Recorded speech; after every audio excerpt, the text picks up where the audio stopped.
since it's hammer fire, I can, play with the decocker. Don't play with the decocker a lot, you'll go blind. But what's going on, gun lovers? It's Rizzo. We're back today, and we're talking about choosing the right gun for you.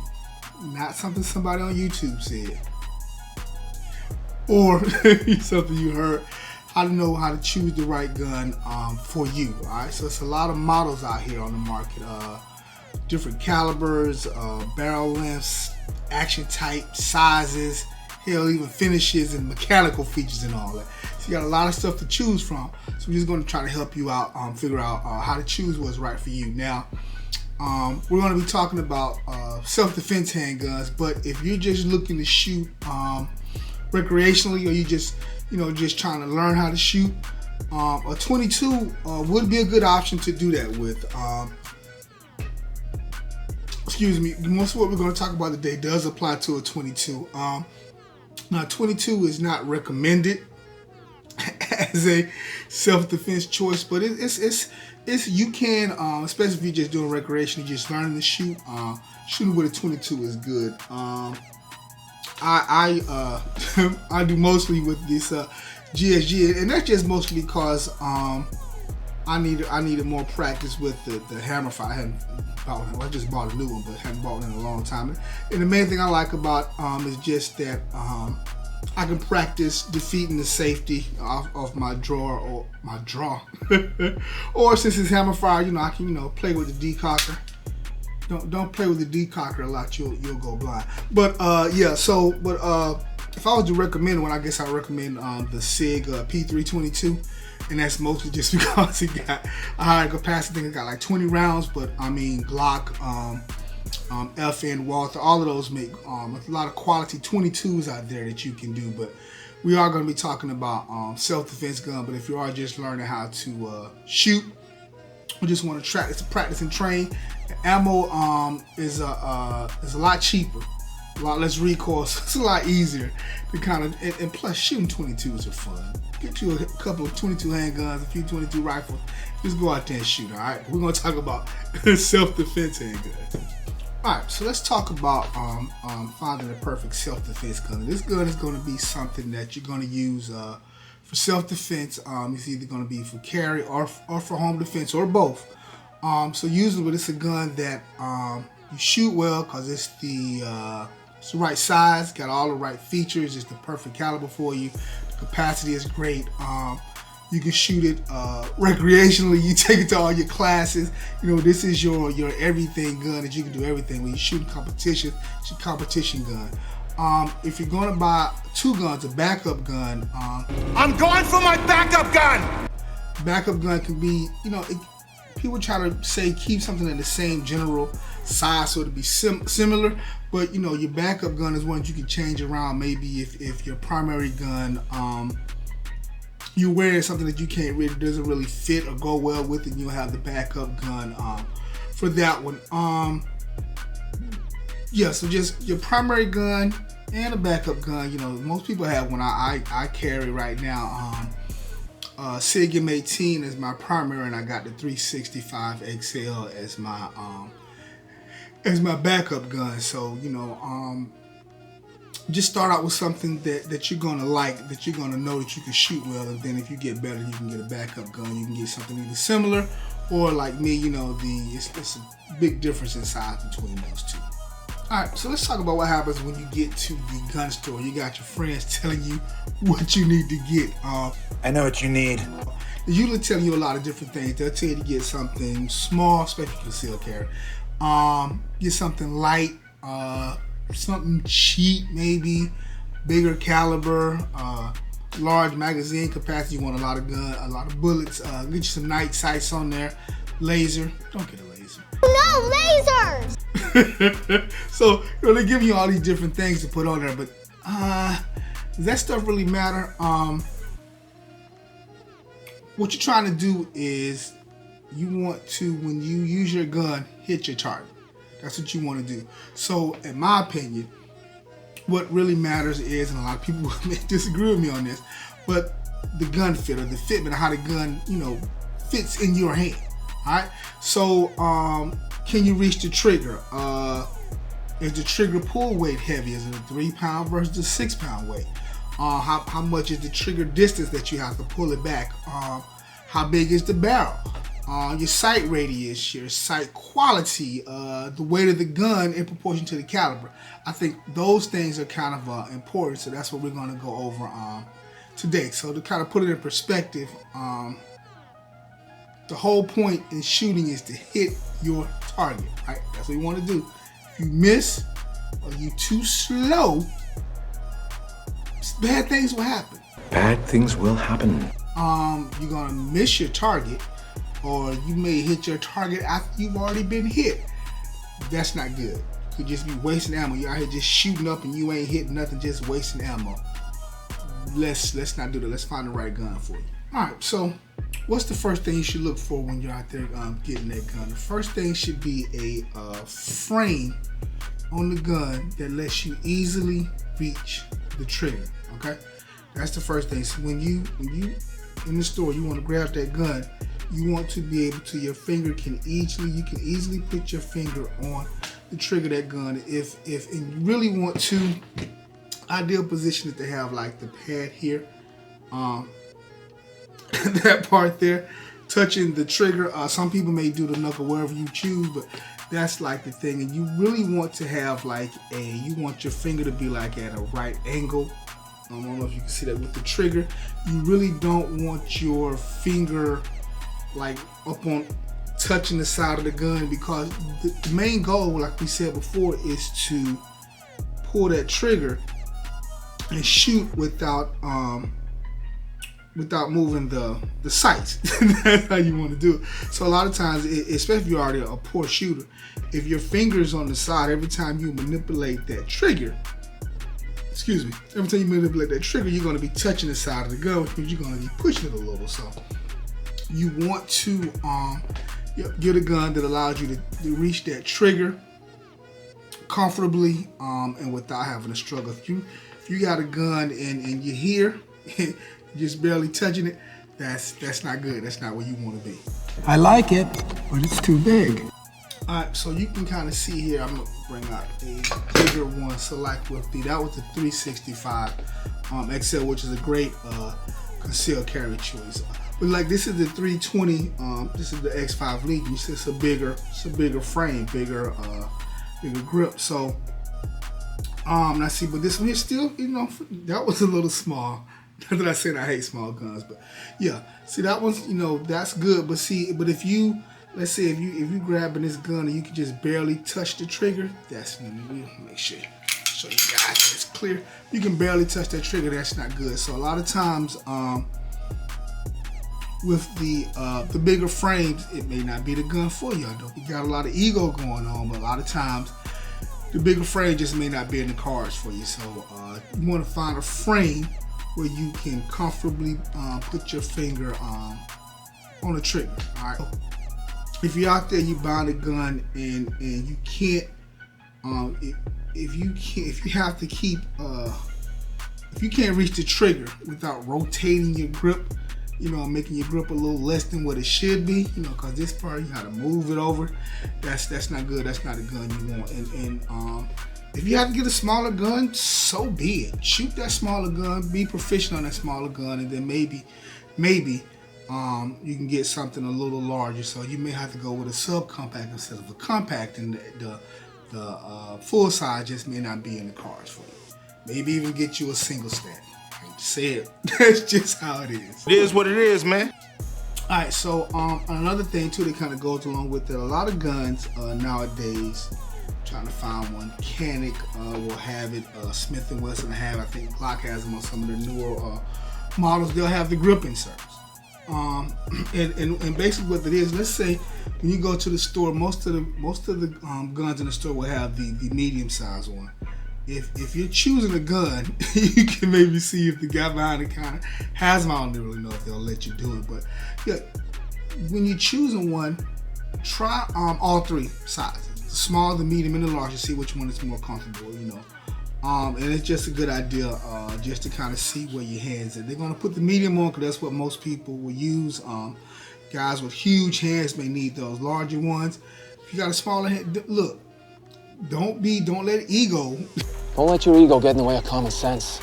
make you not get the right gun that's for you. If you got smaller hands, get the smaller grip insert to put back strap. Grip insert. Get the smaller back strap to put on there so you can hold that gun comfortably and reach that trigger without having to adjust your grip. Now, if you find that you got really small hands, and this may be some women or some guys with small hands, 380 may be a choice to go.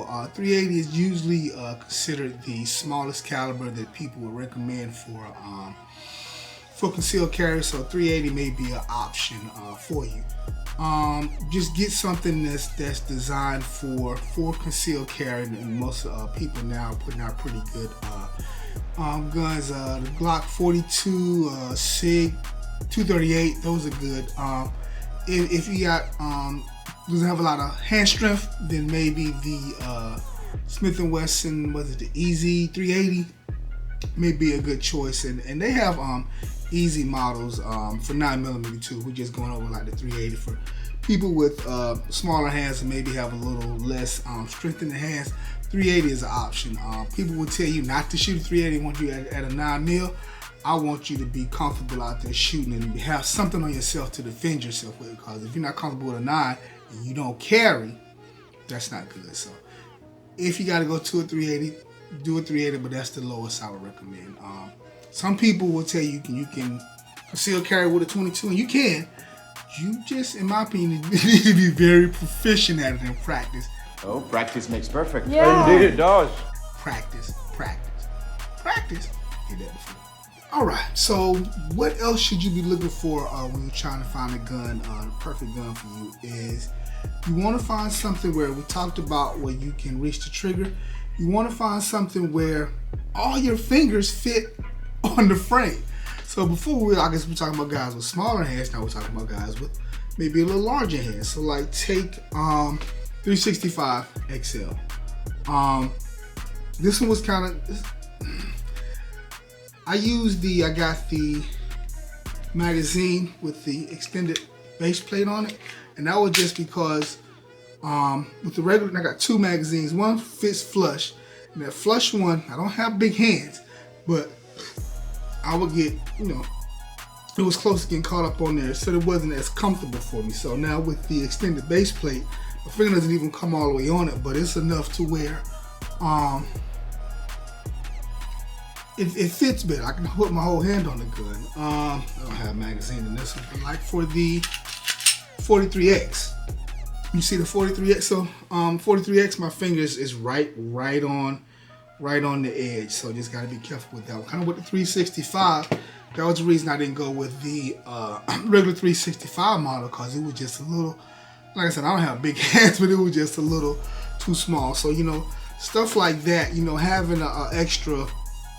What's that, half-inch, quarter-inch? It's not going to matter as much with concealed carry. That's still very concealable, but it matters a lot when I can be able to get my hand all the way around the gun. Well, not all the way around, my fingers all the way up and down. With, let's say with a Glock 19, you see it's basically about the same thing as far as up and down. My finger hands kind of flush with the bottom, so And the main thing is, if you got one like that and your fingers kind of flush with the bottom, just kind of be careful. Make sure it's not hanging down a little bit over, because when you put that magazine in, it's gonna hurt. Yeah, it's gonna hurt. Look. Yeah, that is not gonna be a good look if you put that magazine in and get caught up on there. So something like even the 320. You see, it's I still got a little, maybe like a quarter-inch of room there. So yeah, that's what you want to do. Have something where when you grab the gun, all your fingers can fit. You can get all your fingers on the frame. It sounds so simple, but yeah, that's a great thing to have when you're looking for a gun that's perfect fit for you. All right, so. My next suggestion is, and some people may or may not disagree with me, but don't get a gun with finger grooves on the frame. You don't want finger grooves. thing is, when you conceal carry and you're practicing, let's say if you don't get the right kind of grip on your gun, you can still get a pretty good grip on it. If you got those finger grooves and you kind of miss, it may not be perfect unless you know that those finger grooves perfectly line up with the size of your hand. And how many times does that happen where you buy a gun with finger grooves and it just lines up perfectly? So Gen 4 guys may not like that, but I'm not a fan. I don't like them. Of finger grooves. So if you want to get finger grooves, that's fine. I'm just not a fan. Plus, I heard somebody earlier say that they can kind of snag. You know, when you conceal carry, I don't know how much truth it is to the finger groove snagging, but yeah, it's just not the best idea.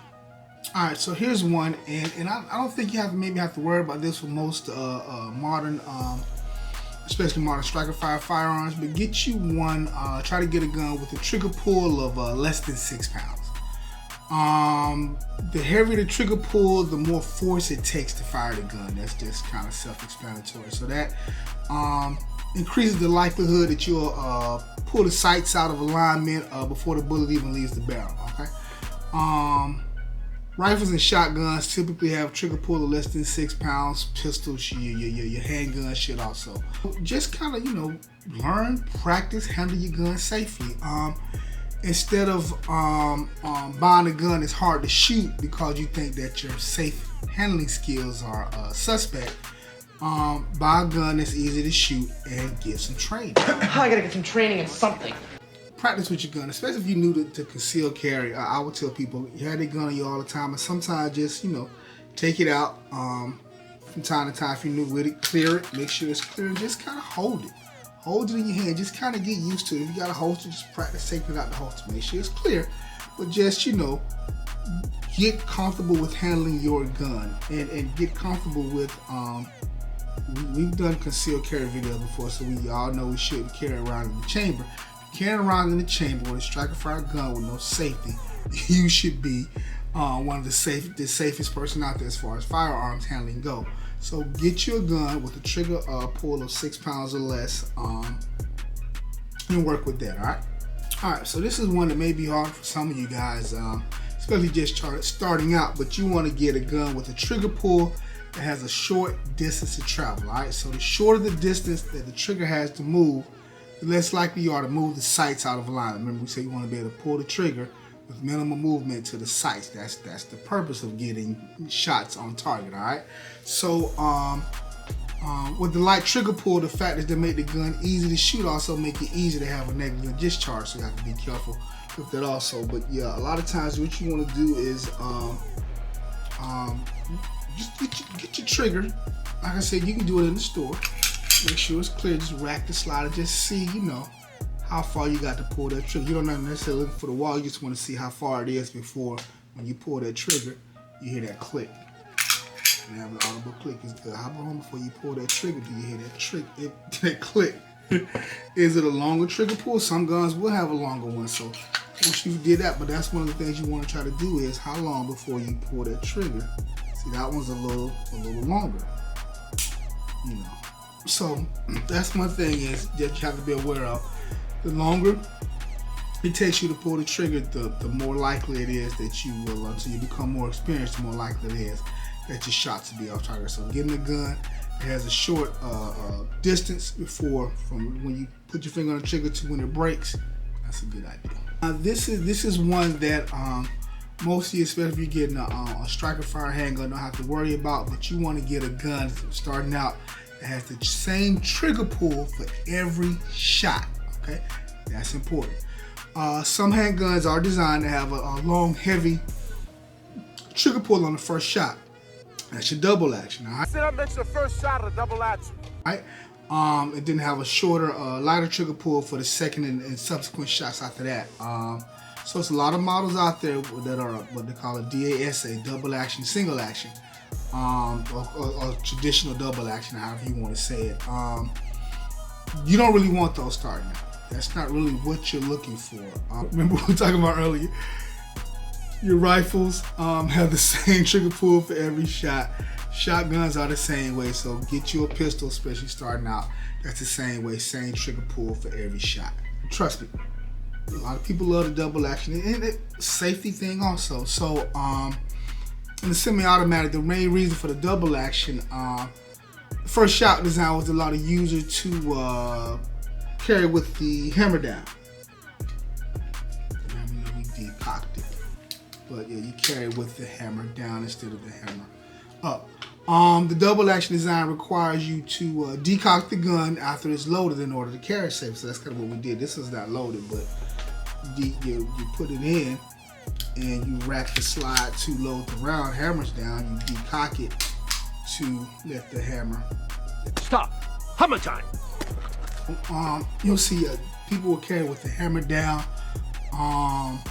or they'll go to the range. They don't practice the double action, single action thing because you can put it down. You know, you may hit that decocker. It may pop up, so you need to practice if you got to decock a hammer fire, the double action and the single action, just to kind of see the difference between the two. Or some people may not carry with the round chamber.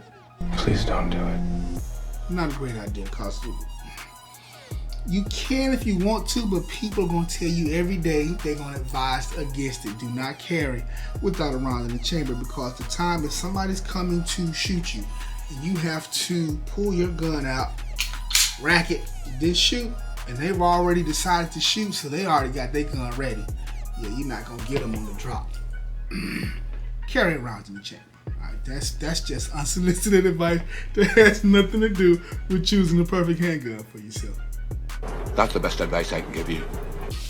Alright, so a piece of advice I got a long time ago when I first started shooting, well, not when I first started shooting, I first started to conceal carry was you want to carry the biggest gun that you can conceal carry and shoot comfortably. Alright, so a lot of times, you know, from barrel length, you know, 4 to 5 inches. You know, now a lot of times you get your with the compacts and the micro compacts, you're going to get something a little smaller. Like the 320 is right at 4 inches, and you see the 365 is a little smaller than that. So it's not by much. So right around that 4-inch mark. I don't know, 3.5 may be too short, but yeah, you want to try to get something with a nice barrel length. In general, guns with shorter barrels have more recoil and are harder to shoot because of the sight radius, and that's just the distance between the distance between the front sight and the rear sights. All right, and just the general math of shooting is that the farther the sights are apart, the less errors you're gonna have with sight alignment. So just, you know, it's just people think, you know, they want to buy a smaller gun, but there are just intrinsic value. That's a big word. Yes, you're right. It is. Things that smaller guns are great for concealed carry, just not the best guns to shoot. All right, so next thing you want to do is get you a gun. Make sure it has some good sights on it. Now I heard somebody tell me the other day, I'm not a competition shooter because I've always been a fan of the 3-dot, you know, sights. In my mind, they're good. But he said the most competitors prefer a solid black rear sight with a solid black front sight, or maybe painted a different color because it's easy for them to pick up because these dots just may not be aligned correctly. My thing is, find sights that are good. If the 3 dots work for you, just remember, you know, equal height, equal light. Line up that front sight with that rear sight. Make sure it's equal height and equal light in between. So that you can get your 3 dots. You can get your night sights with the tritium in there. You can get your fiber optic on the front. But just find something with the sight system that works for you. So you get the gun, you're in the store, you're just kind of looking through. Just look at the sights. You know, most of you guys, if you practice, you're gonna close one eye. So just kind of practice with that eye. Just kind of, you know, see if, you know, if when you bring that gun up, those sights are there for you. So, getting the gun with good sights is optimal. So just find a sighting system that works for you. Most guys nowadays are putting a red dot on it. So if you are going to put a red dot on, I always recommend to, it's just me, put a couple of hundred rounds through that gun with your sights on it, and then decide whether you want to do a red dot. Most of you gonna put a red dot on it anyway. You're gonna do it anyway. But also then you have to make sure that if you're gonna put a red dot on it, you make sure that the gun you buy is optic ready. That's a mistake a lot of people make. I know I've made it before. Well, I ain't gonna say made the mistake. I bought a gun, like my first Glock 19. I just bought it, and then I was like, red dots became around. Oh, let me get a red dot, and couldn't get it, unless I get the slide deal. So, if you plan on getting a red dot, just make sure it's optic ready, all right? All right. So, last thing we'll talk about is, and this one may be harder to do, but try to get a gun that is the sufficient weight for the caliber that you're choosing. Most of us are going to be shooting with a 9mm. Some may go 45. Like I say, some people may go be more comfortable with the 380. But a lot of people think that a lighter is better in the pistol, and that's really not true. As it gets lighter, the amount of muzzle flip increases, doing recoil increases, and that slows down the rate at which you can make follow-up shots. So if you're shooting and you're getting a lot of muzzle flip, it's going to take you just a little bit longer to bring it back down and get it on. So if you're shooting and like I said, shooting flat and you're hitting it, that's better. So but the lighter guns do have more felt recoil than the heavier guns. If you do buy a heavier gun, make sure you get a good gun belt and a good holster. All right, buy a gun belt that's don't buy a cheap gun belt. Just some things you just don't be cheap on. Hey, don't be cheap. So, and get you a holster that fits your gun. Do not get a one size fits all holster, because that one size may not be perfect for your gun. One size does not fit all. Just try to get something, and trust me, if you start investing going on it, you're going to wind up with multiple holsters. That's just that's how we do. When in all seriousness, you need a holster for what you conceal carry, maybe what your backup conceal carry competition gun. But we buy holsters for every gun we get. We get expensive red dot. I'm getting off on a tangent again. Get a holster and a belt that's going to be adequate for the gun you carry. All right, so like we were saying earlier, the most recommended caliber for concealed carry home defense is the 9mm. It's basically the minimum caliber deemed acceptable by law enforcement and military. So, and it has the most manageable recoil and of all the calibers. So it's been tested. 9mm is the best. The old school has to tell you 45 though, and I am an old school cat, but I have kind of come around. Ammo, not as expensive as it was, not as cheap as it was and needs to be. So, but you can, the shortage of what they talking about is going up a little. So, but the ammo, the great ammo shortage of the pandemic is over. So there's a lot of ammo out there that you can find. You want something bigger, you can go with 45 ACP.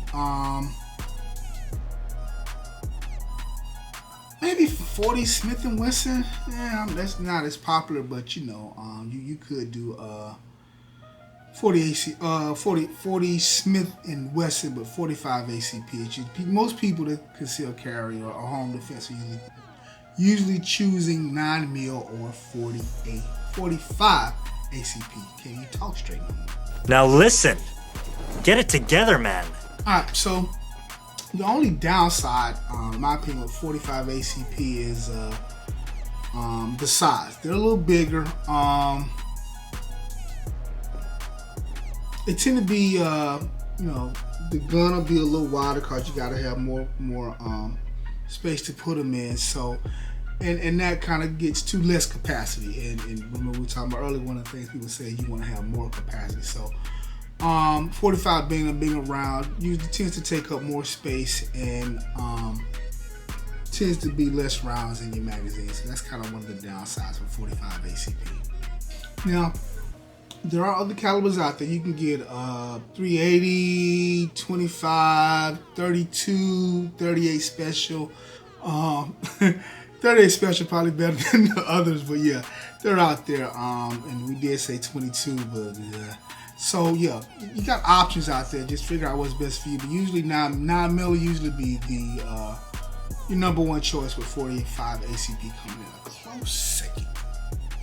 All right, so I usually and I don't even have them all with me. When I give out 2 guns that I think are great first time options, of course the Glock 19. I think it's a great fit for a first time gun user. The Smith & Wesson M&P 2.0. That's one of my home defense guns, so it's in the safe. But yeah, that's a great option, I believe. The SIG P320. I think it's a great size option for anybody looking for a first gun home defense. Maybe bigger than the others as far as concealed carry. So as far as concealed carry, I don't like the smaller guns, but I think the P365, and in my opinion, they got a lot of different models out there now, but the XL is perfect for me as far as concealed carry go, because it's small, but it's just large enough where I can get, you know, a good grip. My finger's not coming. I still have enough room to get my hand in there. So 365 XL, perfect choice for me. Somebody with smaller hands may want to get the 365X or the just 365, but like I said, they got other models out there to choose from. So those are 43X. I guess it's a little small for me, but some people may like the 43X and maybe even go down to the 43. So those are kind of like my, if you want a concealed carry recommendations. You gotta listen to me. I know a little something. Maybe I know some things you don't. Like? We're talking about guns you're using for self-defense, so we need to talk about using the right self-defense ammo. Do not go get this crazy whatever. Get you a brand name, highly recommended brand of self-defense ammo. Stay here. I'll be right back. Now, there are a lot of brands out there, but usually Hornady, Critical Defense, Critical Duty, those are pretty good. So just get some good rounds. And usually if you're going to use your gun if you're using it for self-defense concealed carry, I would say get you a box of, what's this, 20? Get you a box of 20 and shoot a couple of boxes out of your gun before you take it out. And say it's ready to be your self-defense gun, because you want to make sure that these rounds shoot great through your gun. And also, I would say shoot at least 100 or so rounds, maybe 50, 100 rounds out of your regular training ammo, because you want to get training in. So get 40,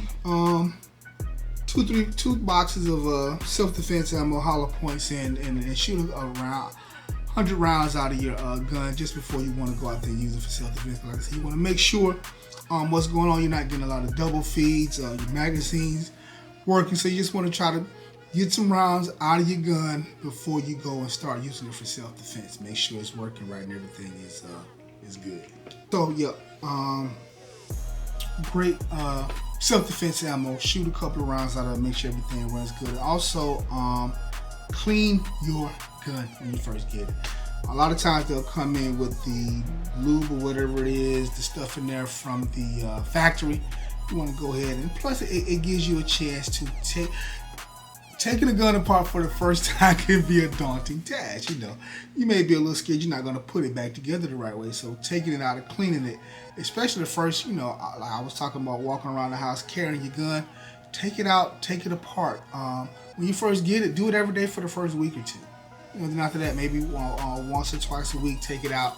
And when you take it apart, just go ahead and maybe put some CLP on it, clean it up, lube it up in the right spots, find out where the lube needs to go. So, get you some good self-defense ammo and clean and lube your gun when you first get it. So, those are like my tips on finding the perfect gun for you. Hopefully, it was informative. You got something out of it. If you did, like, the video down below. Subscribe to the channel. Hit the little bell button so you can join my other 3 fans to know when all the videos come out. Until then, you guys stay safe and shoot straight. Keep training. We'll get at you later. Deuces.